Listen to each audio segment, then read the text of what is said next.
Disney's Dumbo. Written by CALLIOPE Glass, illustrated by Dominic, CAROLA, and Ryan FELTMAN.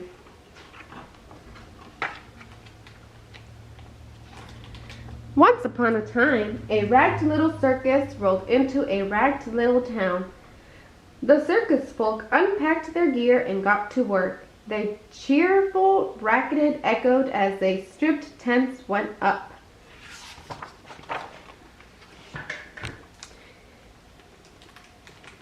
And at the heart of the hub were a happy mama elephant and her brand new baby. But there was something unusual about this little one. The baby's big ears made it hard for him to see.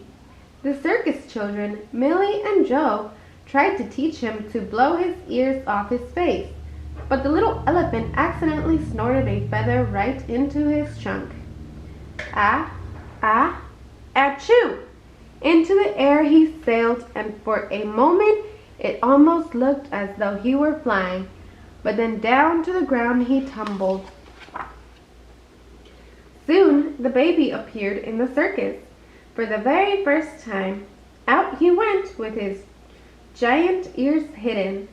But a feathered hat caught his eye, and achoo!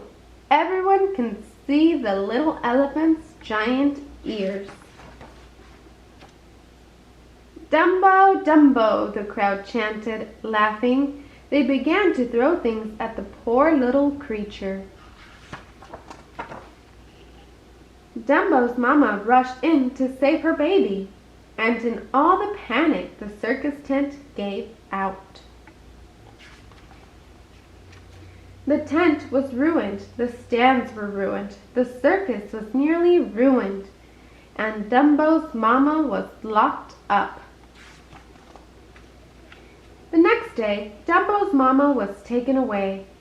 Dumbo was alone. But he wasn't all alone. That night, Millie and Joe came to visit him. It wasn't the same as having his mama, but it was good to have a friend, especially friends who brought peanuts and feathers. And once again, achoo! Dumbo was flying, really and truly flying. Finally, the circus was ready again.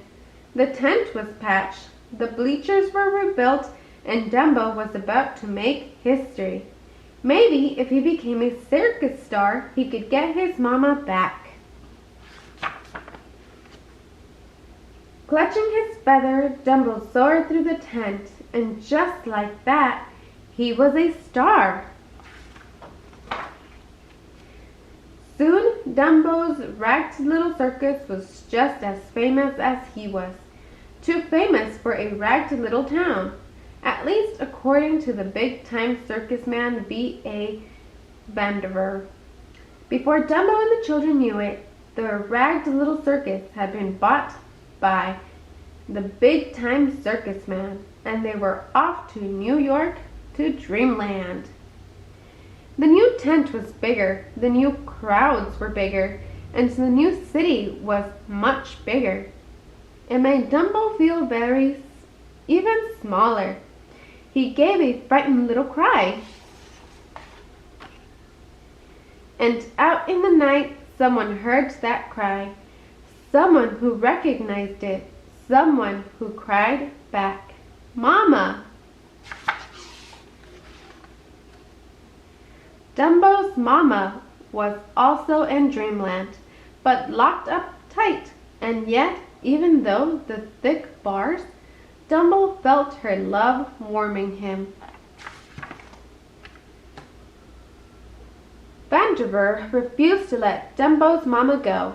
He thought Dumbo was better off without a mama. But Dumbo didn't agree, and neither did the circus folk. The very next night, they staged a breakout. Dumbo sailed through the sky. Onto the ground his mama bumped along in a stolen truck, And soon, Dumbo and his mama were reunited. Dumbo's friends understood the circus was no place for elephants or any wild animals. For that matter, they helped Dumbo and his mama find a new home in the jungle. And so at last, and for good, the very special elephant and his mama lived happily together and free. The end.